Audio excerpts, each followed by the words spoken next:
Assalamualaikum warahmatullahi wabarakatuh. Bismillahirrahmanirrahim. Alhamdulillahirabbil alamin. Wa bihi nasta'inu ala umuri dunya waddin. Allahumma shalli wa sallim wa barik ala sayyidina wa maulana Muhammad. Asyhadu an la ilaha illallah wa asyhadu anna Muhammadur Rasulullah. Amma ba'du. Kisah penciptaan Nabi Adam memakan waktu 120 tahun. Berikut 4 tahapannya. Nabi Adam diciptakan pada hari Jumat dan memakan waktu selama 120 tahun. Nabi Adam alaihi salam tidak dilahirkan begitu saja, melainkan melalui beberapa proses tahapan penciptaan. Beliau diciptakan tanpa ayah dan ibu.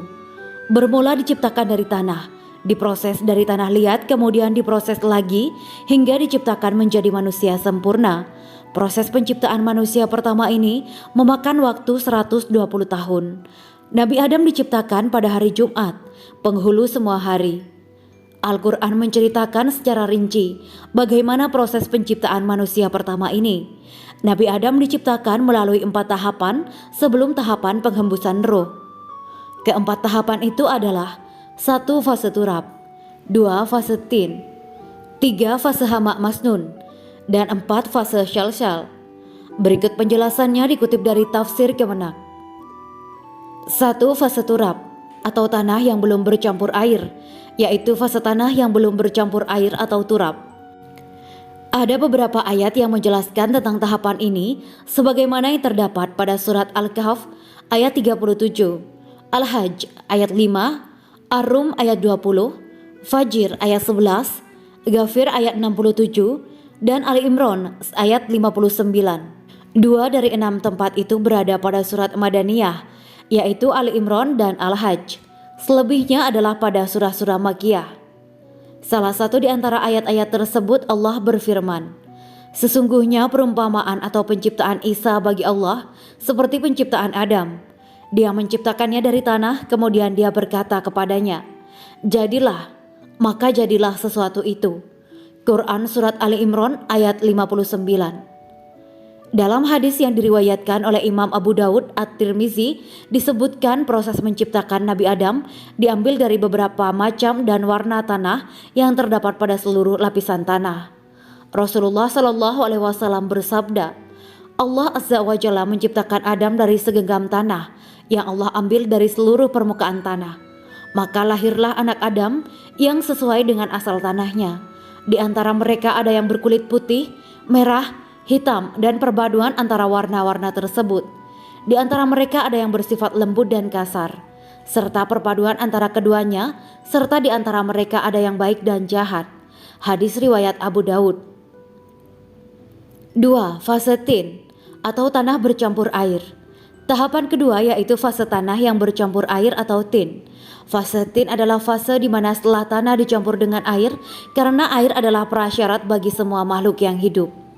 Tahapan kedua ini terdapat pada 8 tempat di 7 surat, yaitu surat Al-An'am ayat 2, Al-A'raf ayat 12, Al-Mu'minun ayat 12, As-Sajdah ayat 7, As-Saffat ayat 11, As-Sod ayat 71 dan 76, Al-Isra ayat 61. Seluruhnya adalah surat-surat Makkiyah. Salah satu di antara ayat-ayat tersebut disebutkan, "Dialah yang menciptakan kamu dari tanah, kemudian dia menetapkan ajal atau kematianmu." Quran Surat Al-An'am ayat 2. Ketiga, fase hamak masnun atau lumpur hitam. Tahapan ketiga dikenal dengan istilah fase lumpur hitam atau hamak masnun. Fase ini terjadi setelah fase kedua berlangsung lama sehingga menjadi lumpur hitam yang berbau dan berubah bentuk. Fase ini disebutkan 3 kali dalam surat Al-Hijr ayat 26, 28, dan 33. Pada ayat 26 berbunyi, "Dan sungguh kami telah menciptakan manusia atau Adam dari tanah liat kering dari lumpur hitam yang diberi bentuk." Quran Surat Al-Hijr ayat 26. Fase syalsyal, kalfakhor atau tembikar. Fase keempat ini disebut dengan syalsyal kalfakhor. Fase ini diceritakan oleh Al-Quran pada 4 tempat. 3 tempat pada surat Al-Hijr yang bersamaan dengan fase ketiga, sedangkan yang keempat terdapat pada surat Ar-Rahman ayat 14. Allah berfirman, Dia menciptakan manusia dari tanah kering seperti tembikar. Quran Surat Ar-Rahman ayat 14. lumpur hitam atau hama masnun, seperti pada fase ketiga, lalu diberi bentuk sebagaimana manusia dalam keadaan berlubang atau kosong. Bentuk manusia yang diciptakan Allah adalah bentuk yang terbaik dari hewan-hewan yang ada. Allah berfirman, yang artinya, sungguh kami telah menciptakan manusia dalam bentuk yang sebaik-baiknya. Quran Surat At-Tin ayat 4. Keadaan ini, calon manusia yang sudah dibentuk, jika kering karena panas matahari misalnya dinamakan syal-syal. Dinamakan demikian karena benda ini jika tertiup angin akan bersuara. Setelah fase ini, barulah masuk fase berikutnya, yaitu fase penghembusan ruh di mana orang-orangan dari tanah liat itu atas izin Allah akhirnya menjadi manusia yang hidup dan bisa bergerak yang disebut dengan basyar.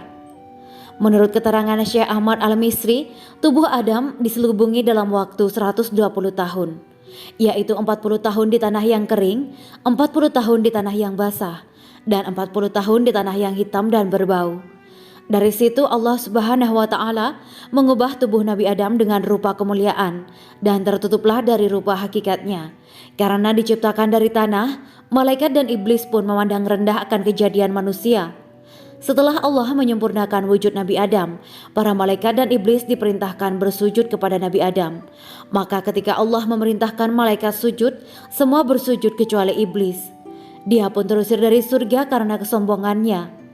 Demikianlah proses penciptaan Nabi Adam yang sangat sempurna. Inilah satu tanda kebesaran Allah Subhanahu wa Ta'ala dan Dia Maha Kuasa atas segala sesuatu.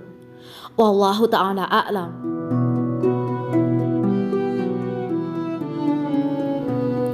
Allah Subhanahu wa Ta'ala berfirman, setiap yang bernyawa akan merasakan mati. Kami akan menguji kamu dengan keburukan dan kebaikan sebagai cobaan, dan kamu akan dikembalikan hanya kepada kami. Quran Surat Al-Anbiya ayat 35.